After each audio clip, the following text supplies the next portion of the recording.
Hello. Hi. How are you? Good. How are you? I'm good. Cool. Well, it's so nice to meet you. Thank you. Where are you Yeah. calling from? I'm in Fargo, North Dakota, and you are in Ontario? Yeah, Ottawa, the capital of Canada. Okay. Cool. So we're in a way kind of neighbors. You're just Yeah, a I don't know little my far north. yeah, North what's above North Dakota? Winnipeg. Oh, okay. Oh, okay. Right. So kind of.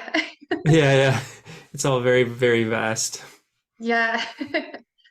Um, so first of all, you are releasing Old Growth, your new album. Yeah. Yeah, and it's such a nice album to listen to. It's just so calm and mellow. So my first question has to do with the album artwork or the photo on the album. Like, first of all, where was that taken? Was it taken at the cabin that you recorded it at, or where? Yeah. So actually that was taken just a short walk from my house, maybe like a 30-minute walk from my house.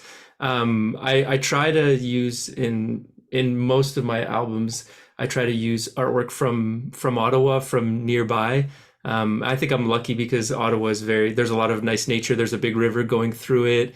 And so I like to kind of represent the place where I'm from. So that is just a random forest that's actually like in between two sort of busy roads that I kind of just stumbled upon during COVID because there wasn't that much to do. So, me and my partner would sort of wander around and we just discovered all these interesting little forests. And then this one, it was a really kind of interesting day because, there's all these bike paths in Ottawa that go along the river and through the city. And one day I sort of just wandered along and I kind of looked over and I said, "Oh, that looks kind of interesting." And then I sort of just ended up in this kind of magical forest. I don't know that's really like kind of just wedged in between these two roads. And but when you're in it, you actually can't tell that you're in the city at all. And so I kind of wandered around there and I just really thought it was beautiful. So I went back with this 35 millimeter camera, this really old camera, and just kind of took a whole bunch of photos, and most of them were just garbage. But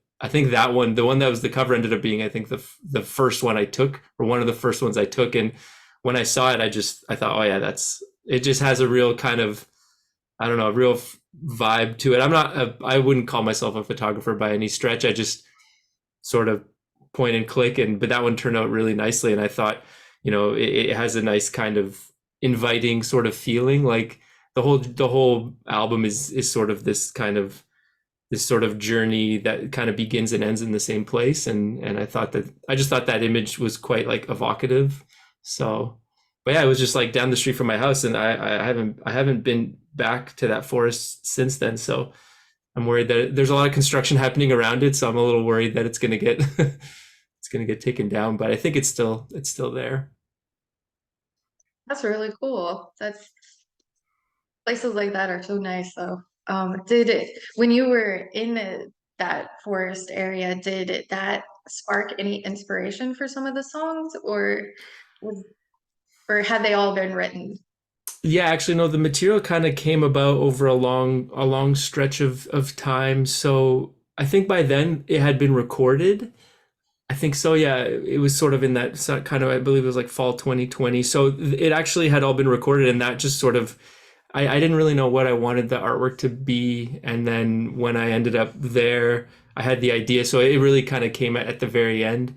Usually, like making the music is that just comes naturally. But then when you start having to think about the visual component of it, that's where it gets a little bit difficult. It's because I'm not that visually minded. Like when I see something I like, I'm like, oh, I like that. But when it comes to like envisioning what it'll look like, it's more through just kind of exploring. But yeah, no, all the music had already been written, so that was just sort of a nice kind of culmination, and it's just sort of represented that kind of time for me because the album was recorded during COVID, and that photo was taken during that. So just that kind of, it just reminds me of that time of just sort of like wandering around and exploring kind of my city. Okay. Yeah, some of the songs on there, it seems like you're really inspired by nature because like the opening track Roots, and then you have one called Leaves, and uh path and shelter. And so, what were some moments when you were in the creation process that really like sparked the inspiration for some of those songs? Well, it's funny because the titles, a lot of them came much later, and I like these kind of sort of nature based, but also like roots and path, and they're nature based, but they're also very human, right? I think that I've always kind of liked that intersection. And what's funny is that I had sort of this big stretch of songs, or this big collection of songs that I knew I was going to record. And then once we recorded them, I ended up cutting a bunch, and then I ended up sort of renaming them. So like Roots was used to be something else. And I was doing this whole juggling act where I knew I liked the single word titles, but I was trying them. I was sort of like, it was almost like the songs were like people that were just trying on different outfits. I was like, oh, I'm going to call this one Roots now. And I think the first one used to be called Leaves, and I kept changing it, and I couldn't figure out, it was a whole puzzle. And my engineer that I was working with, when I would give him edits on the songs, like, or just like comments, I was like, no, that one used to be song 5, but now it's song 4, but it has this title of song 3. And it was kind of a bit of a mess. But I really like spent a lot of time kind of, but then what's interesting is once all the songs kind of came together, it sort of like told this whole story that I wasn't really expecting, which I think is kind of fun when you're making art, like just these sort of surprises and discoveries. Like I'm very methodical, but sometimes it's almost like a relief when something sort of just comes together. And so yeah, the titles, like it all seems very simple on the surface. It's like solo guitar, single word titles, but it was really really hard to make it all work. Okay. Um, and you like, geez, I just had this like worded perfectly in my mind, and then of course, No, pause no happened. worries. So like when you were recording out at the cabin, um, I read that you had like candles going and stuff when you were recording it. So like, what was the what did you like want to incorporate from the experience of recording, like the vibe, the energy, and into old growth as Yeah, a whole? yeah. I think when it comes to just like a solo song, like there's so little, I mean, it's so kind of sparse that like everything becomes part of the vibe, like the room that you're in and like the time of the day. And actually, the candlelit stuff happened at the end of the second day. And so the first day, I had driven there, was a couple hours, or an hour and a half to get there. And then we set up, and then we were trying to get started, and it started well. And then I got stuck on some songs that weren't working. And then by the end of the day, I was just too tired. And then the next day we like worked all day. And then that evening we sort of, it was like after dinner, we just kind of lit some candles, and then like a good, like a bunch of songs, I think starting with like Rest and then into side B, they all just kind of came very naturally after like 2 days of just nonstop playing. Like I sort of like was very very ready, to play. And it just kind of, yeah, I don't even think we had a conversation like, oh, we should light candles. I think the engineer just had these little like kind of candle lamp things, and it just kind of felt right, just being in the woods and just kind of setting a mood, and not being distracted. And I think especially with something like this, like I really wanted to capture the songs in one take, like just beginning to end. And obviously I didn't do the songs once. I did them many, many times, but it was really like, that was really a challenge that I had set for myself. And because in a lot of albums that I've done with my other projects, the songs are really long and it's very technical, and you copy and paste a lot of things and you redo things, and that's necessary sometimes. But for this album, I really wanted it to just be me in the moment. You hear the song all the way through, because as you're listening to it, and that it's one take, you sense like the sort of trajectory of the performance. It's more intimate. And in the past there have been things that I've done like more editing on, like, okay, this part is the same as this part, so we'll just copy and paste it. But if you're playing that part at the beginning and then this part happens later, you're going to play it differently. And I realized like, oh, that sometimes it works, but I really wanted to just, yeah, like capture a vibe. That was the most important thing with this. So it's it's I don't know, it's more kind of pressure because you really just want to make sure you do it well and get everything, you know, sounding as best as it can. But hopefully it came through. Okay. Yeah, and you are an instrumental artist, so like I mean you speak through your guitar rather with the music rather than with words. So what were some of the songs that you feel really like spoke through you the most, if that makes any sense? Yeah, yeah, for sure. Actually, I find the opening track Roots that was not even supposed to. That never even existed when I showed up to the studio. I had a bunch of songs, and I told myself this is the album. And as we were recording, Roots was just sort of like a really basic, like just slow kind of chord progression of just strummed chords that I would play often, but I never really did anything with it. And when I was there, I just was strumming and I thought like, oh, this feels really good. Like I feel like this is a good opening for the album. And we recorded it, and for some reason, yeah, that one, like there's a lot of intricate and technical stuff on the album, but that one I find just every time I hear it, it's so simple, and I feel like every album I do sort of has a little window into the next project, and I almost feel like I want to do an album of just strums, just slow strum, something really sort of hypnotic. But I find that, and yeah, because that one just really happened naturally, and so I hold that one in a special place. The song Drift, that one is the oldest one, I think. And Yeah, that one I almost, the day before I went, I told myself, okay, I'm not going to record it. I don't think it's going to make it.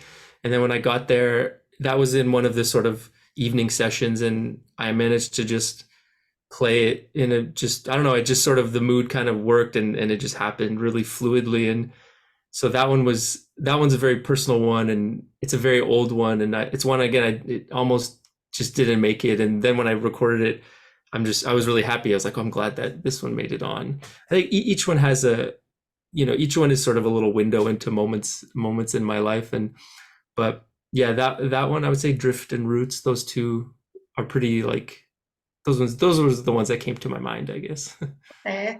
Yeah, and like when you're creating these songs and recording and even listening to them back, like are there certain stories that run through your mind like as you're listening to it and you're like, oh, well, this correlates to these moments in the song or anything like that? Yeah, yeah, for sure. Well, this is kind of weird, but like, when I listen to each song, a lot of times I'll remember, oh, I remember when I wrote that, I was over in this place, or this was inspired by this. And, but, sometimes like I'll just write it and I don't really know what it is. Then later the story kind of reveals itself. But what I found when I actually laid out the album, because it's 14 songs and it really splits up into two sides, like for vinyl. And what kind of ended up happening was like side A was a little bit more, it has some more kind of major sounding stuff, and side A kind of feels like it's more in everyday life. It's more tangible, like leaves and path and roots and horizon. And but then at the end of side A, it goes to rest, and it almost sort of like shifts into this more like subconscious world in side B, which is, there's like rest and then ashes, and things sort of like disintegrate a little bit. And then it's like drift and fragile, and it's more like concepts than like tangible things. And so that was not intentional, because again, I was shifting everything around. But once the dust settled, I guess, I realized like it was almost like this overworld, underworld kind of thing, like this outer world, inner world sort of story that kind of revealed itself. And another kind of element of it was like when I was young, my family immigrated from France when I was like 3. And so I was too young to really remember it, but that I was born in France and I grew up in Canada, so I am an immigrant. And when I sort of laid out side A, it almost like I started kind of seeing this like story of like roots, and then horizon, like looking away, and then like voyage, it's like leaves, and then this whole kind of like departure thing that I never planned. I just sort of, that's almost like a subconscious story that kind of revealed itself. That was a bit surprising and not expected. So and I hope that when people listen to it, this is what I like about instrumental music. I hope that people can kind of make up their own stories when they It's, hear it. yeah, definitely. It's very meditative to listen to. It's very calming. I'm happy to hear that. Yeah, I'd say this to people sometimes. Like sometimes they say, "Oh, you're playing your music is so relaxing," and I want to tell them like it's not relaxing to play. Like it takes a lot of concentration, but I don't want to. But to get to that point, like it takes a lot of control and a lot of concentration. But I think sometimes people they think, "Oh, it's relaxing, so it's like easy or simple or something." I'm like, no, it's not. But yeah, no, I'm happy to hear that. I really love. I mean, I love all kinds of music, and obviously, like you talk about metal stuff as well, and which is a big influence as well, even if it is uh, relaxing. Like, but yeah, to me, there's something very personal about music that you can relax to, because I think nowadays everything is it's like everyone's trying to mine our attention, like your attention is this like resource and everyone's trying to like get a piece of it, and so Yeah. that's how it feels like. It feels like you're just being attacked. And so I think that like there's something very special and personal and private about like music you can sort of, you know, just relax to. It's not me saying like here's what happened to me. It's just like okay, you can listen to it and explore your own kind of mood or whatever. I think that's something very special and very necessary. Yeah, definitely. Because but I mean, yeah, primarily doing metal, but I mean, I've been expanding out, of course, but it was a really nice kind of, I don't want to say break, but it was just like a very welcoming experience. Like, okay. Yeah, yeah, yeah. Well, it's funny because a lot of like the reason I got into acoustic guitar was like through heavy metal, and like a lot of the like I could probably do like a metal version of a lot of the songs on, like because I think this kind of music, even since I started, you know, it's connected with a lot of people who like metal because I think they can feel the like there is like a heaviness to it, there's a darkness to it, and in the chord progressions, I think that they are sort of linked to that world. Yeah, definitely. I really heard that in your Earth and Sky album. Like I felt I heard like kind of a darker undertone to it, which was really Hmm. cool. And Yeah, well, there's a big Opeth influence, obviously, and like that's kind yeah, of one of the main inspirations of me learning to fingerpick was Opeth, and I mean, and Opeth has tons of examples like of like a part that just starts with a mellow thing, and then they just do the same thing but heavy with drums, the same progression, and it works. It's just earlier, it's almost like it's hinting at a heaviness that then they kind of deliver. That's always been something I've been interested in. Yeah. yeah. So you said like in one of your previous answers, like every album that you do, there's like kind of a window to the next album. So with Earth and Sky, what was that window that you feel that was for Old Growth? Yeah, yeah. I think it was the last song on or the last song on side A on Earth, which was Slumber, which is just like all the songs on Earth and Sky are pretty long. They're like 6 minutes or 5 to 8 minutes, and then the last song Slumber was just sort of a 3 minute kind of short piece, and I think that one kind of that would be that window. I didn't realize it at the time, but when I go back and I play that song, I'm like, oh, okay, like that's you can kind of see the thread from Old Growth to Earth and Sky. Um, at least the first disc, yeah. Okay. Yeah, and since you brought up like your influences, like Opeth, obviously, and I read Tani or Tenny, the Finnish band. Yeah. I'm not sure if I'm pronouncing that correctly. I think it's Tenhi. I think you say the H, but I could be wrong. Yeah, but they're amazing too because I've listened to them like a while ago and I hadn't heard that name in a while. I'm like, oh, that's pretty cool. But what were some of those artists that when you were growing up that you found yourselves like gravitating towards the most and playing on repeat? Yeah, yeah. It's sort of I went through kind of different phases as we all do. Like when I was a little kid, when I was like in junior high, and it was really like punk rock, like 90s kind of punk rock music because I was really into skateboarding. And what's interesting about that era of skateboarding was we would get these skateboard VHS tapes. And at the time, the VHS tapes, like skateboard companies were just using whatever music they wanted for their videotapes, which is not, you can't do that anymore. So at the time, I would get this VHS tape and it would just be all this incredible music. Like it would be hip hop. And that's how I discovered metal, like Iron Maiden, I heard from a skateboard video and all this stuff. And so it's like I'd get to discover all this music through that. So I got into punk rock and I was really into hip hop and then I got into like power metal. That was like the big turning point for me was like probably Blind Guardian. When I was a teenager, like when I discovered them, it was like heavy, but there was like acoustic parts and it was like very melodic, which I really liked. So I got really, really, I was obsessed with like European power metal for a long time, and I didn't really like more brutal stuff. And then eventually I sort of like made my way into that. Um, but in the early days, yeah, I think Blind Guardian was I was just obsessed with them. And then I got to see their first concert, their first North American concert ever was in Montreal in 2002. So that was like me and my brothers like flew from the east coast of Canada to Montreal. It was like a whole pilgrimage. So it was, yeah, and like Iron Maiden was probably the first one that Iron Maiden and Metallica, but at the time, it was just CDs, right? So you'd get a CD and just like, right, you had a CD collection of like five CDs and that's all you played, right? Just nonstop. Right.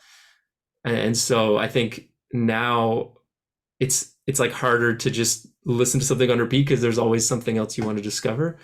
But it was the whole journey was like punk rock, which led into like Iron Maiden and Metallica, and then into like power metal, and then eventually into like kind of Swedish death metal and Opeth and In Flames, and all of those projects had acoustic parts in them. And then eventually discovered Agalloch, and that was one that like kind of blew my whole world open. And when the Mantle came out, um, yeah, yeah, I just spun those CD, and I still have those CDs as well. They're just in this shelf over here. Nice. Yeah. That's awesome.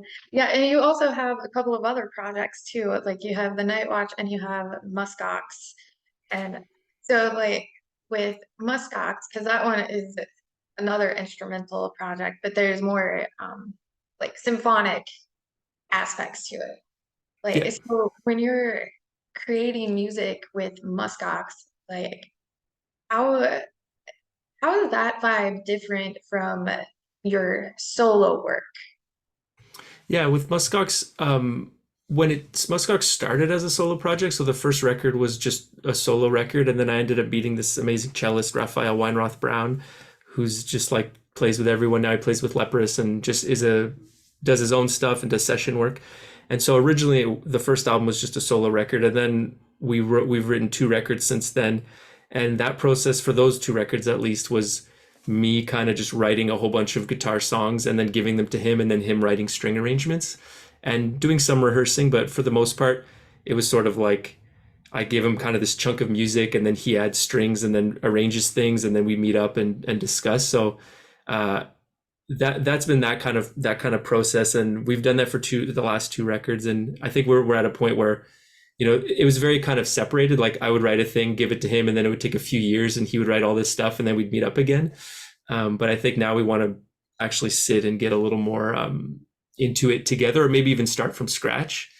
And then, yeah, because for the solo stuff, I mean, the solo stuff lately has been just kind of just solo guitar. I haven't really added too many other layers. And I guess, yeah, when you're solo, you just don't really have to answer to anyone. And then when you're working with somebody, there's that back and forth. But me and Raf go way back. And so, like, I think I rarely give him any like feedback. I'm usually just like, this is great. But then with the Night Watch, that project, which is no longer active, but during that time, that was very, very collaborative. Like it was very much, I would have an idea or someone would have an idea and then, someone would add something else and then we'd really sort of like build it all together, which was really fun because I think it led to a lot of interesting kind of surprises when you're just in the jam space with people bouncing ideas off each other. But I think, yeah, all the different ways of composing, I think, are valid and interesting. And with collaborating, I really like it because you'll just get to places that you never would have got to on your own, like 100% ideas you would have never found. And so that I really enjoy just that kind of coming with something that is you think is okay and then having somebody else make it better, or like, there's less pressure I find when you're collaborating. When you're by yourself, it's you can kind of get a little bit stir crazy, or just sort of like put it under the microscope until it's just you're just zooming in on it until it stops making sense. Yeah. Uh, what you said, like there were like with the I that you found like ideas that you would never had found before. Like what were some of those moments in those songs that like that happened with? For the other projects, Yeah. one of them would be like in the second record that we did for the Night Watch. It's called Boundaries, and it's just a 36-minute like single song. And originally, myself and the drummer, we had the idea of, okay, it'd be nice to do like a 20-minute song. And so we sort of wrote this kind of demo, and then we showed it to the other guys. Then we really started rehearsing it, and it started getting a little bit longer. And at the very end, where we thought it was going to end, like the violinist started playing this melody, and then he basically repeats the melody for 6 minutes, and we just build on it. And it was just so good and it just ended up becoming this really epic ending that was just so amazing with just this simple melody that we were like, okay, let's add a thing. And so he just repeats it, and then we just keep adding and building intensity over it. And so that was one of those moments where we thought the song was over, and then he played a thing. So it's almost like the after the credits kind of vibe. So yeah, there's always, yeah, those moments are really great. That's cool. Yeah. Well, oh, actually, I have one more question that just popped in my head. Sure. So with the Night Watch, it's definitely heavier than Muskox and your solo work. So what would you say, like when the band was active, like where did you like have heavier feelings or emotions come through you as you were creating those songs rather than with Muskox or your solo work? Yeah, that's interesting. I think for me, I wouldn't. I think some of the heaviest stuff I've ever done is not even the distorted stuff. I think how would I answer that?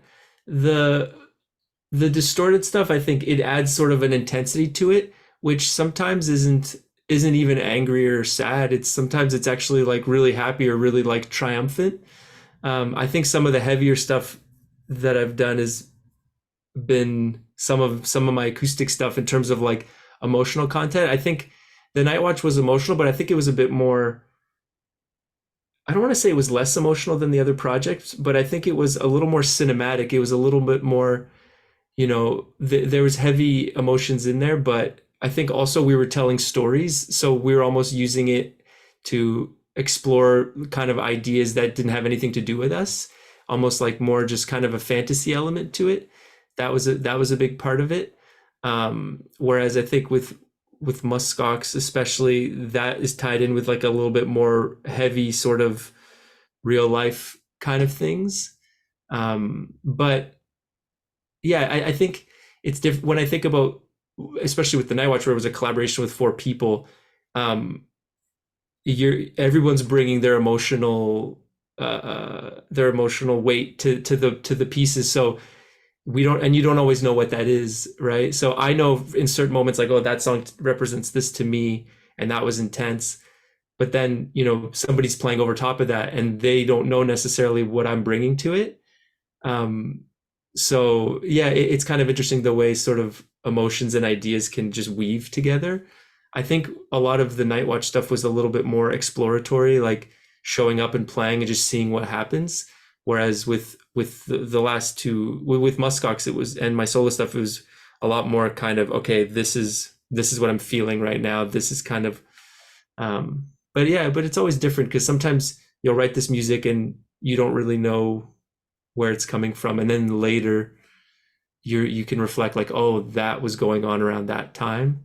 Um, but yeah, but I guess I would say like the distorted whatever the music sounds like doesn't always correlate with the emotions of it. Like I think the solo stuff people will be like, oh, that's very relaxing, makes me feel peaceful. But I can say like, oh, that moment was like a really, really stressful, sad moment for me, right? So it kind of just changes as it evolves and as people hear it, if that Eh, makes any sense. yeah, it does.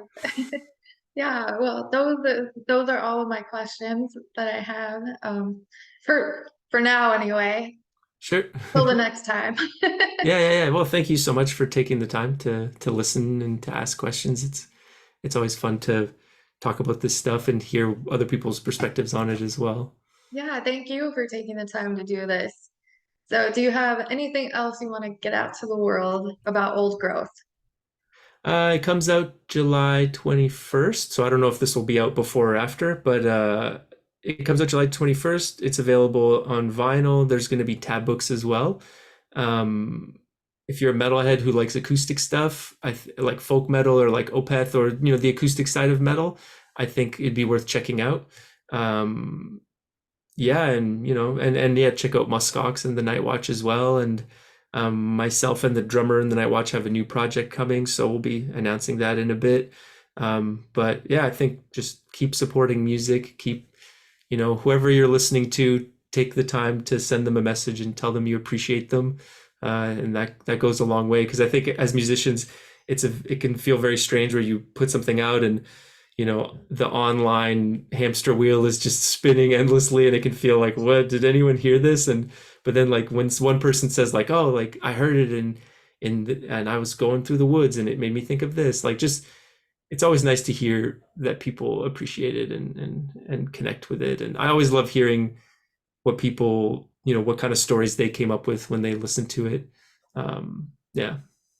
Oh, I do have to bring up something. So, when I searched you on YouTube, I saw that spoken word poetry. Oh yeah. When She Paints, I think it was called. Okay. That was a really beautiful, first of all. And Oh, I thank just you. happened to have your album playing in the background. So it was playing while you were speaking over, and it just was really cool. Oh, nice. That's cool. Yeah. The whole spoken word side of my like creative identity is this kind of weird like side quest that I've been on. But actually I did do an album of poetry and music similar to what it would have sounded like. And I had it on my Bandcamp, but then I took it down because I sort of wanted my solo stuff to be more connected to my guitar music. And but anyways, yeah, if you're ever interested, I could probably send that to you. It's something that I'm really proud of, but I think that I need to create a different project for that kind of thing, because it didn't feel like it quite fit with the solo stuff. Um, but yeah, actually, well, it's funny because that piece in particular on the album is just me reading it over classical guitar. So so there you go. Nice. Yeah. Yeah, it was really cool. So yeah, thank you so much for this interview. It's been very unique and interesting. So I'm thank you happy to so hear much that. for sharing everything. Awesome. Yeah. Thanks so much. And all the best. Have a great summer. Yeah, you as well. And if you ever, whenever you go on tour, you got to come to Fargo. Okay. Good to know. Good to know. All right. Well, thank you so much. Thanks. Take care. Bye. Bye.